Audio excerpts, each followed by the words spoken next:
CPM സംസ്ഥാന കമ്മിറ്റിയിൽ VS അച്യുതാനന്ദനെ പ്രത്യേക ക്ഷണിതാവാക്കും. മുതിർന്ന നേതാവും മുൻ മുഖ്യമന്ത്രിയുമായ VS അച്യുതാനന്ദൻ CPM സംസ്ഥാന കമ്മിറ്റിയിൽ പ്രത്യേക ക്ഷണിതാവാകും. VS പാർട്ടിയുടെ ഏറ്റവും വലിയ കരുത്താണെന്ന് CPM സംസ്ഥാന സെക്രട്ടറി MV ഗോവിന്ദൻ പാർട്ടി മുഖപത്രത്തിന് നൽകിയ അഭിമുഖത്തിൽ പറഞ്ഞു.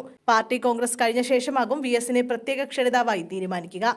പ്രായപരിധിയിൽ ഒഴിഞ്ഞ നേതാക്കളെയും ക്ഷണിതാവാക്കിയേക്കും. CPMന്റെ ചരിത്രത്തിൽ ആദ്യമായായിരുന്നു VS അച്യുതാനന്ദന്റെ പേരില്ലാതെ സംസ്ഥാന കമ്മിറ്റി പാനൽ രൂപീകരിച്ചത്. VSനെ ഒഴിവാക്കിയോ എന്ന ചോദ്യത്തിന് VS പാർട്ടിയുടെ സ്വത്തല്ലേ എന്നായിരുന്നു സംസ്ഥാന സെക്രട്ടറി MV ഗോവിന്ദന്റെ പ്രതികരണം. പാർട്ടിയിലെ ഏറ്റവും സമുന്നത നേതാവായ VS ഇപ്പോൾ കിടപ്പിലാണ്. കഴിഞ്ഞ തവണയും അദ്ദേഹം പ്രത്യേക ക്ഷണിതാവായിരുന്നു. പാർട്ടി കോൺഗ്രസ് കൂടി കഴിഞ്ഞ ശേഷമേ കൃത്യമായ ക്ഷണിതാക്കളെ തീരുമാനിക്കൂ. അക്കൂട്ടത്തിൽ ഏറ്റവും പ്രമുഖൻ VS ആണ്. പാർട്ടിയുടെ ഏറ്റവും വലിയ കരുത്തനായ അദ്ദേഹം ക്ഷണിതാക്കളിൽ ഉറപ്പായും ഉണ്ടാകും, MV ഗോവിന്ദൻ പറഞ്ഞു. സംസ്ഥാന കമ്മിറ്റിയിൽ നിന്നും സെക്രട്ടേറിയറ്റിൽ നിന്നും ഒഴിഞ്ഞവരിൽ കേന്ദ്ര കമ്മിറ്റി അംഗങ്ങളുണ്ട്. 75 വയസ്സ് പിന്നിട്ട് അവർ സാങ്കേതികമായി സംസ്ഥാന കമ്മിറ്റിയിൽ നിന്ന് ഒഴിഞ്ഞെങ്കിലും പാർട്ടി കോൺഗ്രസ് വരെ കേന്ദ്ര കമ്മിറ്റി അംഗങ്ങളാണ്.